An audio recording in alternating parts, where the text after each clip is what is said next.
Hey guys, it's Vast here, and today I'm going to be discussing why you shouldn't worry about the endgame in Entropia Universe. A viewer recently reached out to me on Discord and asked about survivability in Entropia and how much he will be forced to deposit when he gets to the endgame. And as a newer player, that might be a legitimate concern. But as someone who has played the game for quite a while, I just shook my head.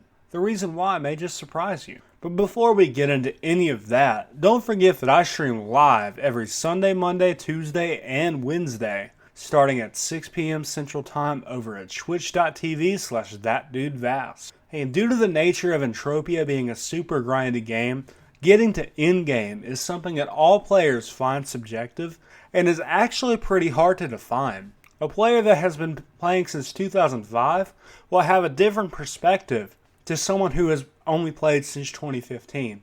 And both of these types of players have a different version of endgame, and obviously have a different perspective on it, even if they have the exact same skill total. Endgame is and always will be subjective, as it is an MMO and should be treated like that. With the amount of different events and updates, things change and metas do too. Endgame to you might be competing in mayhem and trying to win, or it might be just to kill a specific mob you want to solo.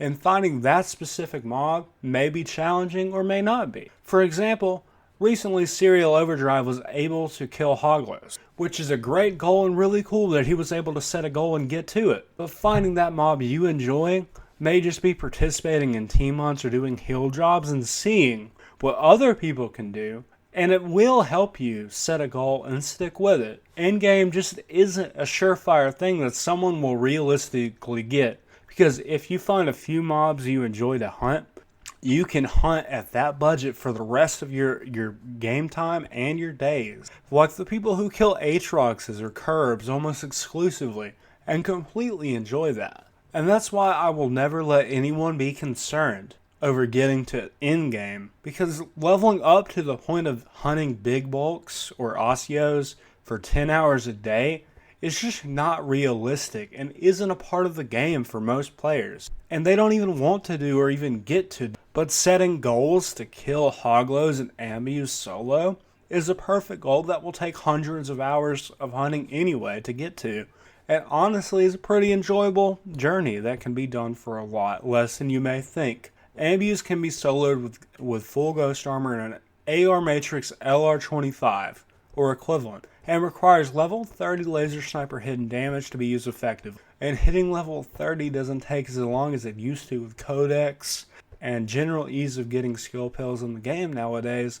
And mobs you can kill with 40 to DPS are already a sweet spot. Most medium to higher level players already enjoy it and do a lot of.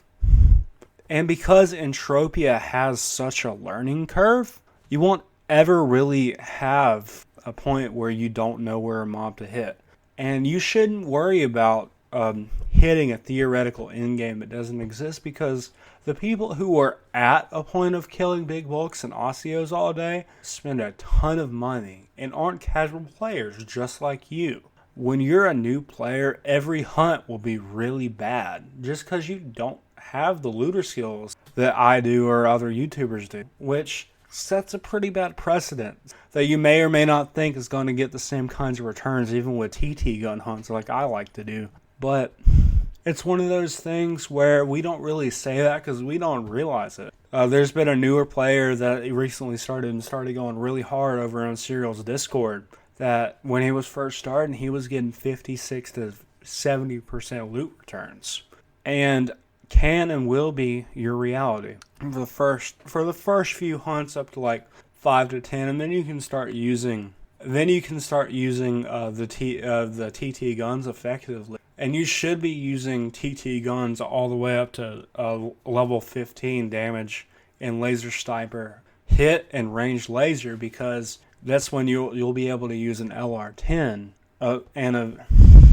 and when I go over these weapons, there are going to be things that I say mobs you can kill effective, which I mean the time you level up to the point of being able to shoot it and use it effectively, you have the evade level and you are not over or under shooting with that gun. So without further ado, I'm just going to go over LR25's the LR series, which is pretty easy to get into. It's readily available and just give you a solid idea of what you can do with a budget. So the first one obviously is the LR10, which is a 28 DPS gun that uses 764 ammo per shot, and with 100 PEDs worth of ammo, you will get 1,308 shots, and you should be effectively taking down anything with less than 400 HP. And some of my favorites to hunt with the LR10 are cornicadas and curbs.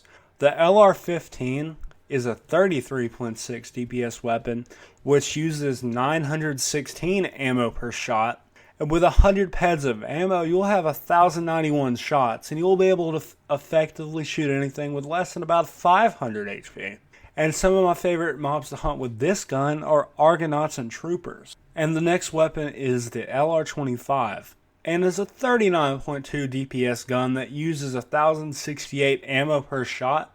And with 100 PEDs of ammo, you'll be able to get 941 shots and will effectively be able to take down pretty much any mob with less than 600 HP, whether it be Fifoids, Warriors, and those are just some of my favorites. And the last AR series that I actually would recommend stopping at, because at this point at level 30, Laser Sniper at damage, you have thousands of hours of amazing content to be able to already do at this level, and even before that. So the LR25 is a 44.8 DPS weapon that uses 1,220 ammo per shot, and 100 PEDs of ammo is 819 shots with this gun, and you can effectively kill any mob with about less than 700 HP. With all these guns, you can obviously go higher and lower, and these are just my recommendations, which you can either take as godsend or with a grain of salt. Obviously, your playstyle and bankroll will determine what you're going to be willing and able to do. But getting to endgame is just such a silly thing to worry about, because most won't ever see it, and you 1,000% will play this game with and 1,000% be able to play the game with $15 to $20 a month, and treat it like a subscription service that you determine, and how much you pay a month, and we'll give you a great time. So don't forget that these guys that you see on Twitch aren't necessarily the common player. So don't forget that. Thank you guys so much for watching, and if you have any comments, questions, or concerns, feel free to comment below. Thanks for watching.